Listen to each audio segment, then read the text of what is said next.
സംസ്ഥാനത്തെ തദ്ദേശ നിയമസഭാ തെരഞ്ഞെടുപ്പുകൾക്ക് തയ്യാറെടുപ്പുമായി BJP. പാർട്ടിക്കായി തെരഞ്ഞെടുപ്പ് തന്ത്രങ്ങൾ മെനയാൻ പൂർണ്ണസമയ ഏജൻസിയെ കളത്തിലിറക്കിയിരിക്കുകയാണ് ദേശീയ നേതൃത്വം. മിഷൻ 2026 എന്ന പേരിൽ 21 നിയമസഭാ മണ്ഡലങ്ങളിൽ ശ്രദ്ധ കേന്ദ്രീകരിക്കാനും BJP നേതൃയോഗം തീരുമാനിച്ചു. ഇന്നലെ കൊച്ചിയിൽ ചേർന്ന BJP സംസ്ഥാന കോർ കമ്മിറ്റി യോഗത്തിലാണ് തദ്ദേശ നിയമസഭാ തെരഞ്ഞെടുപ്പുകൾക്ക് ഒരുങ്ങാൻ തീരുമാനമായത്. മിഷൻ 2026 എന്ന പേരിൽ 21 നിയമസഭാ മണ്ഡലങ്ങളിൽ പാർട്ടി ശ്രദ്ധ കേന്ദ്രീകരിക്കും. ലോക്സഭാ തെരഞ്ഞെടുപ്പിൽ BJP 1-2 സ്ഥാനങ്ങളിലെത്തിയ മണ്ഡലങ്ങൾക്കൊപ്പം മറ്റിടങ്ങളിലും മത്സരം കടുപ്പിക്കുകയാണ് ലക്ഷ്യം.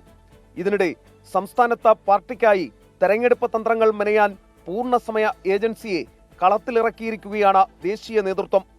കേന്ദ്ര BJPക്കായി തെരഞ്ഞെടുപ്പ് തന്ത്രങ്ങൾ മെനഞ്ഞ വരാഹി എന്ന ഏജൻസിയുടെ സേവനം തദ്ദേശ നിയമസഭാ തെരഞ്ഞെടുപ്പുകളിൽ BJPക്ക് ലഭ്യമാക്കും. അതേസമയം BJPയുടെ ജംബോ ജില്ലാ കമ്മിറ്റികൾക്ക് പിന്നിൽ കേന്ദ്ര തീരുമാനമെന്നാണ് വിവരം. BJP ഏജൻസിയായ വരാഹി നടത്തിയ പഠനപ്രകാരമാണ് 31 സംഘടനാ ജില്ലകൾ രൂപീകരിച്ചത്. എന്നാൽ കോർ കമ്മിറ്റിയിൽ ഇതിനെതിരെ അതൃപ്തി അറിയിച്ച് PK കൃഷ്ണദാസ് പക്ഷം രംഗത്തെത്തി. സംഘടനാ സംവിധാനത്തെ ദോഷകരമായി ബാധിക്കും എന്നായിരുന്നു നിലപാട്.